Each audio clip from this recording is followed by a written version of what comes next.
Eu sou a professora Luciana Maia e vamos para mais uma videoaula. Aula de hoje, fotossíntese parte 4. Vamos estudar o ciclo de Calvin e sua regulação.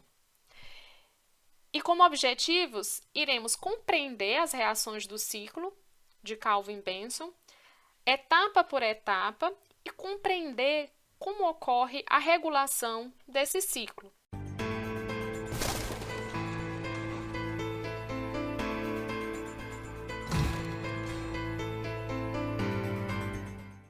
Ciclo de Calvin-Benson.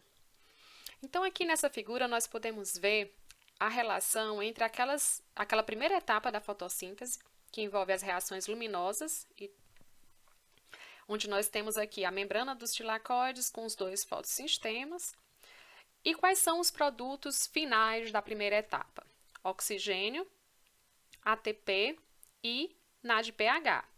Então, tanto o NADPH quanto o ATP serão utilizados nessas reações de carboxilação, que vão acontecer exatamente no estroma do cloroplasto. Então, a gente tem aquela primeira etapa ocorrendo nas membranas dos tilacoides, e os produtos eles vão passar para o estroma para ocorrer essa segunda etapa, que é o ciclo de Calvin-Benson. Nessa figura, podemos observar o ciclo de Calvin-Benson e como ele está relacionado com o metabolismo de carboidratos. Então, vamos aqui para o início. Por que a gente chama de ciclo? Porque são reações cíclicas, onde o composto que inicia o ciclo ele vai ser regenerado no final. Então, o que é que nós temos aqui? O ciclo de Calvin ele é formado por reações que estão divididas em 3 etapas principais: carboxilação, redução e regeneração. Sempre que a gente tem esses ciclos, a substância ou o intermediário que começa o ciclo, ele também termina. Então, por isso mesmo que são reações cíclicas. Então, a primeira reação vai ocorrer aqui entre a ribulose e um 5-bifosfato, que é que inicia realmente o ciclo, por ação de uma enzima, vai carboxilar o CO2. Então, ele vai assimilar CO2 e água e vai formar aqui, olha, o primeiro composto, que é o 3-fosfoglicerato. Então, essa etapa, que a gente chama de carboxilação, é exatamente a etapa que vai adicionar o CO2. Então, o CO2 que está lá, que vai ser assimilado, ele vai ser assimilado e carboxilado, ou seja, ele vai entrar na composição de um composto. Então, ele vai ser assimilado. Então, esse primeiro composto aqui é o 3-fosfoglicerato. Então, essa aqui é a primeira etapa, que é realmente inserir esse CO2 na molécula. Depois dessa etapa, ocorre a etapa de redução, que aí envolve o quê? A presença aqui, ó, ATP e NADPH, que são os dois produtos formados lá na etapa fotoquímica. Então, quando a gente fala aqui de redução, a gente está falando de reação que envolve a transferência de elétrons. Então, o 3-fosfoglicerato ele vai receber elétrons. De que molécula? Do NADPH. Então, lembram que o NADPH ele foi formado lá no final, na etapa fotoquímica, ele recebe os elétrons lá de toda aquela cadeia, aqueles transportadores, ele é o aceptor final de elétrons. Então, ele pegou aqueles elétrons e agora ele vai passar para o 3-fosfoglicerato. Vai formar o quê? O gliceraldeído 3-fosfato. Esse gliceraldeído, quando necessário, ele pode se juntar com outras moléculas, como a de hidroxiacetona fosfato, para entrar numa via de formação, por exemplo, de sacarose, de amido. Então, a gente vai ver que esse ciclo, intermediários aqui do ciclo, eles podem ser utilizados para a síntese desses carboidratos, tá? Mas vamos voltar aqui no ciclo. Então, nós temos a primeira etapa, que é a carboxilação, a segunda, que é a redução. Formou o gliceraldeído 3 fosfato. E aí a gente vai observar que a partir daqui vai ocorrer a terceira etapa, que é a etapa de regeneração. Regeneração de que molécula? Da ribulose 1,5-bifosfato, porque o ciclo começou com ela e ele deve terminar com ela também. Vejam que nessa etapa de regeneração, mais ATP é necessário.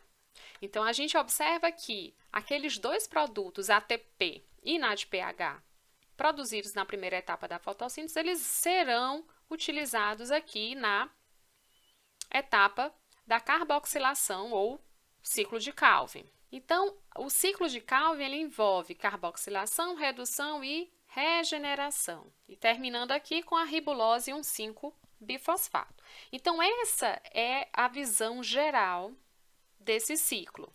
Para que a gente possa compreender o ciclo de Calvin-Benson, a gente tem que observar cada reação aqui sendo formada. Então, aqui nós podemos ver essa primeira etapa, que é a fase de carboxilação.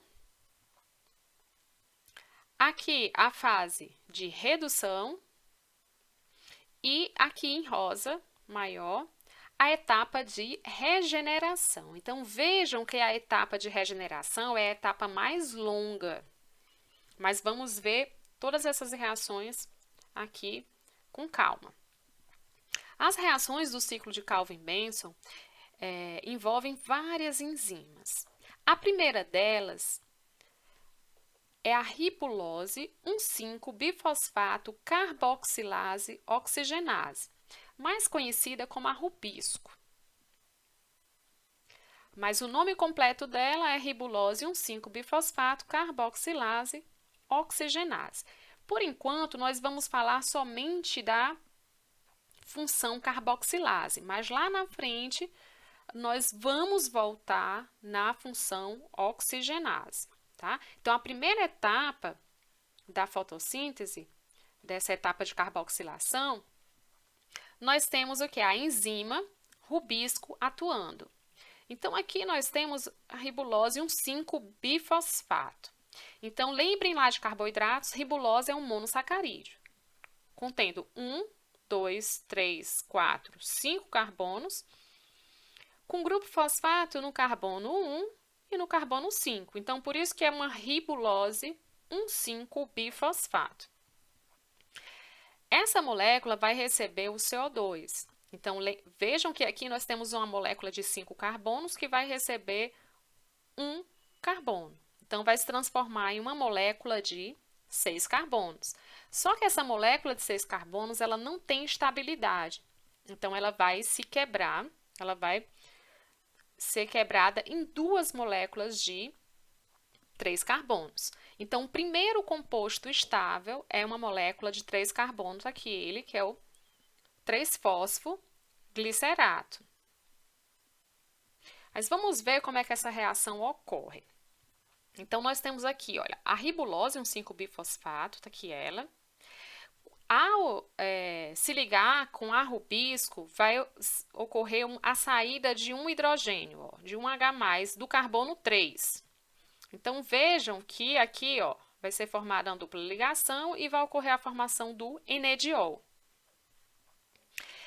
A rubisco, a gente já falou que ela tem a atividade de oxigenase e de carboxilase. Aqui a gente vai falar da carboxilação. Então, esse composto aqui, ele vai assimilar um carbono. Tá aqui o carbono assimilado. E vai formar o 2-carboxi-3-ceto-arabinitol 1,5-bifosfato. E aí, pela ação da água, vai ocorrer aqui uma hidratação. O que é que vai ocorrer? A gente vai ter a formação, vai ter uma quebra e vai ter a formação de 2 moléculas de 3-fosfoglicerato. Então, a ribulose 1,5-bifosfato, quando assimila CO2, forma um composto de 6 carbonos, que não é estável, então ele vai se quebrar em 2 compostos de 3 carbonos. Então, a gente vai observar que Sempre que a gente for analisar o ciclo, a gente vai partir de 3 moléculas de ribulose. Então, para cada molécula de ribulose, um CO2. Então, a gente vai multiplicar tudo por 3, tá? Então, 3 ribuloses com 3 moléculas de CO2, 3 moléculas de água. Vai formar o quê? 6 moléculas de 3-fosfoglicerato, porque aqui são 3 carbonos. Então, o 3-fosfoglicerato ele vai passar por uma reação de quê? Ele vai incorporar mais um grupo fosfato, que vai vir de quem? Exatamente do ATP. Então, sempre que a gente tiver uma reação de transferência de grupo fosfato a partir do ATP, a gente tem aí atuando uma enzima quinase. Depois a gente vai ter o quê? Uma etapa de redução, onde elétrons vão ser transferidos, e vejam que há aqui, olha, a liberação de grupo fosfato. Vai ser liberado o grupo fosfato aqui do carbono 1 para a formação do gliceraldeído 3-fosfato. Então, vejam que as enzimas da etapa de redução serão o quê? A 3-fosfoglicerato quinase e a NADP gliceraldeído 3-fosfato desidrogenase. Então, sempre a gente vai observar a atuação de uma enzima quinase e uma enzima desidrogenase. Então, formou o gliceraldeído 3-fosfato. E quantas moléculas? 6 moléculas de gliceraldeído 3-fosfato. Tá aqui ele, tá? Então, a gente vai ter aqui, ó, 5 mais uma. Essa molécula aqui, ela pode ser utilizada para alguma função. Então, a gente vai ter aqui todas as etapas para a regeneração das 3 moléculas que começaram, todo o ciclo. Então, essas etapas aqui são as etapas envolvidas na regeneração das 3 moléculas de ribulose 1,5-bifosfato. Vamos ver reação por reação. Então, aqui são as etapas iniciais, e aqui a gente formou lá as moléculas de gliceraldeído 3-fosfato. Parte dessas moléculas, elas vão ser isomerizadas em dihidroxacetona fosfato. Tá aqui. Então, nós teremos 6 moléculas. Então, a gente vai ter a isomerização aqui de 2 dihidroxacetona fosfato. A primeira reação que ocorrerá será o quê? Um gliceraldeído 3-fosfato com uma hidroxiacetona fosfato vai formar a frutose 1,6-bifosfato. Então, vejam aqui a frutose fosfatada no carbono 1 e no carbono 6. Ela vai sofrer a ação da enzima frutose 1,6-bifosfatase. Lembrem que esse nome de enzima fosfatase será sempre a enzima que retira grupo fosfato. Então, aqui, no caso, ele vai tirar o grupo fosfato do carbono 1 e vai formar a frutose 6-fosfato. Essa frutose 6-fosfato, ela vai se juntar com mais uma molécula de gliceraldeído 3-fosfato. É bem importante vocês observarem aqui essas setinhas, tá?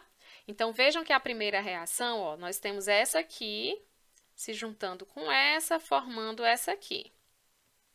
Aqui nós temos a formação da frutose 6-fosfato. Vejam que essa setinha significa que essa frutose 6-fosfato vai se juntar agora, olha, com outro gliceraldeído 3-fosfato.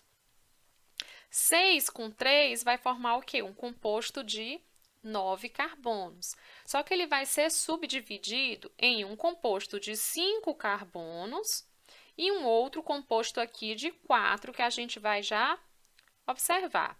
Esse composto de 5 carbonos é exatamente a xilulose 5-fosfato, que vai ser transformada aqui em ribulose 5-fosfato.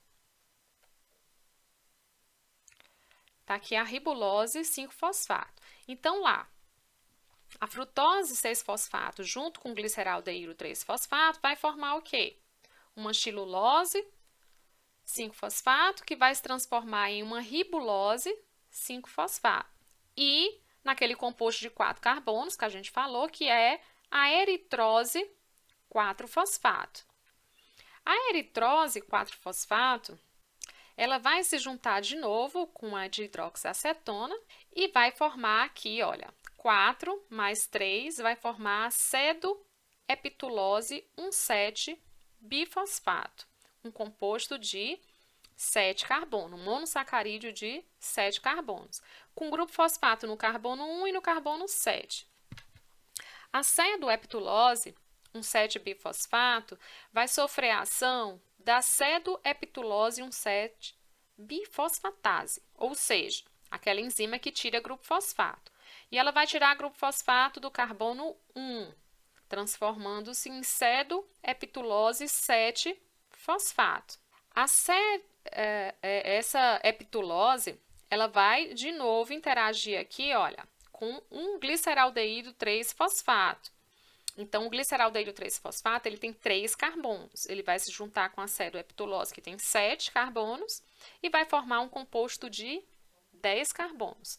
Mas esse composto ele vai ser subdividido em 2 compostos de 5 carbonos, que são eles: a xilulose 5-fosfato e a ribose 5-fosfato. A xilulose 5-fosfato, ela vai passar por uma reação de uma enzima que é a epimerase e vai formar o epímero da xilulose, que é a ribulose 5-fosfato. Então, xilulose 5-fosfato se transforma em ribulose 5-fosfato. E a ribose 5-fosfato vai ser isomerizada para a formação da ribulose 5-fosfato. Então, lembrem que a gente já tinha formado anteriormente uma ribulose 5-fosfato. Agora, nós temos 1, 2 e 3 ribuloses 5-fosfatos. A gente precisa regenerar quem? A ribulose 1,5-bifosfato. Tá faltando o quê? Aqui, até chegar lá naquele composto inicial. Tá precisando de mais um grupo fosfato, no carbono 1. E isso vai ocorrer a partir de quê? Da transferência de um grupo fosfato do ATP. Então, nessa etapa inicial, nós temos aqui, olha, 3 ribulose 5-fosfato, que precisam receber o quê? Um grupo fosfato, e esse grupo fosfato vem de quem? Do ATP. Então, aqui, nós temos a regeneração de quê? Da ribulose 1,5-bifosfato.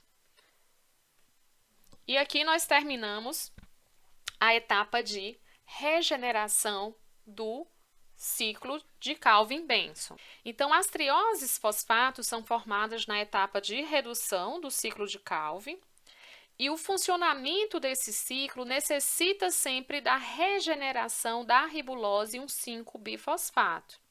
É importante observar que o ciclo de Calvin ele regenera seus próprios componentes bioquímicos. Então, vamos aqui observar de novo algumas dessas reações que são importantes no ciclo de Calvin. Então, a primeira enzima que a gente observa é a rubisco. Depois, nós temos enzimas quinases e desidrogenases, da etapa de redução. E na regeneração é onde nós temos a maior quantidade de enzimas e de reações ocorrendo. Então, eu chamo a atenção aqui para que vocês observem cada uma dessas reações e a importância delas. É importante a gente observar também que o ciclo de Calvin-Benson, é um ciclo que envolve o metabolismo de carboidratos, mas não somente. Por quê? Alguns desses intermediários do ciclo, eles também podem servir como precursores de outras biomoléculas, como, por exemplo, o 3-fosfoglicerato, ele pode ser um precursor, por exemplo, de glicerol, que entra na formação de alguns lipídios. Além disso, o 3-fosfoglicerato, ele também pode ser um precursor do piruvato, O gliceraldeído 3-fosfato também é um intermediário da via glicolítica, que a gente ainda vai ver. E a ribulose monofosfato, ela também pode ser um precursor de nucleotídeos, que são os monômeros dos ácidos nucleicos. Então, a gente tem uma interação entre o metabolismo de carbono, né, dentro do ciclo de Calvin, também com outras moléculas. Então, esses intermediários aqui, eles não servem somente para formar carboidratos. Regulação do ciclo de Calvin. Como é que esse ciclo ele pode ser regulado?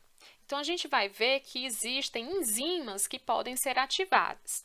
Então, é muito comum ouvir falar que essa etapa da fotossíntese é uma etapa, antigamente se chamava de fase escura.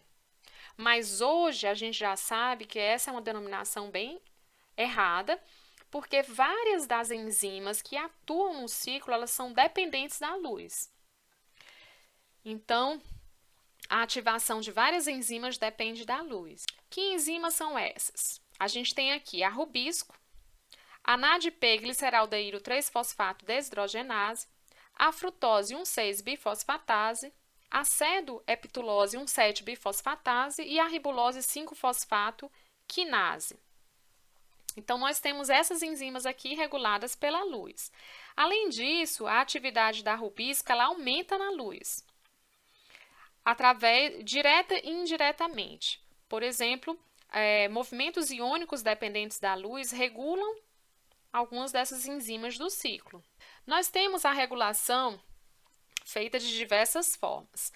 Uma delas é através do sistema ferrodoxina-tioredoxina. Então, vocês lembram quando a gente viu lá na parte de enzimas que é muito comum existir aquela regulação através das pontes de sulfeto. Então, muitas vezes você pode ter, por exemplo, a ferrodoxina na forma oxidada, ela recebe elétrons aqui e se transforma na forma reduzida. A ferrodoxina reduzida, ela pode passar os elétrons por uma ferrodoxina tioredoxina redutase. Vejam que ela está aqui, olha, na fase, na forma oxidada, e aí ela se junta com uma ferrodoxina reduzida. A ferrodoxina vai se oxidar e vai reduzir essa molécula aqui, ó. Vejam que ela estava oxidada e aqui ela está na forma reduzida. Essa ferrodoxina tioredoxina redutase reduzida, ela vai se oxidar reduzindo a tioredoxina. Tá aqui, ó, a tioredoxina que estava na forma oxidada, ela vai passar para a forma reduzida. E aí, o que é que essa tioredoxina vai fazer? Ela vai ativar uma enzima. Então, aqui a gente tem, por exemplo, uma enzima que está na sua forma inativa, que é com a forma oxidada, onde você tem aqui a presença da ponte de sulfeto. Essa enzima ela pode ser ativada quando ela está na sua forma reduzida. Então, essa tioredoxina pode passar os elétrons para a enzima, que vai passar da forma oxidada para a forma reduzida, ou seja, da forma inativa para a forma ativa. E aí sim, ela pode catalisar reações. Então, isso aqui só vai ocorrer o quê? Na presença de luz. Então, a gente vai ver que o ciclo de Calvin, ele depende da luz para a sua regulação. A outra forma que a gente observa de regulação da enzima é essa carbamilação. Então, a gente vai ver aqui que a enzima rubisco, ela vai estar na sua forma ativa dessa forma aqui, ó. Então, a gente vai observar que existem várias formas de regulação dessa enzima. Você tem uma outra enzima que é chamada de rubisco ativase. A rubisco ativase, ela pode ativar essa forma aqui da enzima. Para isso, ela cliva ATP. O sítio catalítico da rubisco, ela necessita de um CO2, que não vai ser o CO2 do substrato, mas é um CO2 ativador. Então, ele vai ser incorporado e o magnésio ele também é necessário. Então, ela pode ocorrer aqui uma ativação da enzima, ou você pode ter uma ativação onde você tem esse grupo amino ligado à enzima. Na presença, né, de pH baixo, vai ocorrer a formação desse complexo aqui. Entra o CO2 e sai hidrogênio e vai formar esse composto, que para ser ativado é necessário ainda o magnésio. Então, a rubisco ela vai estar na sua forma ativada aqui. Então, algumas condições ambientais, elas podem influenciar na atividade dessa enzima. A luz, a gente já viu, o pH e a presença de alguns compostos. Então, hoje estudamos as reações do ciclo de Calvin-Benson, envolvendo as 3 etapas, e a regulação desse ciclo.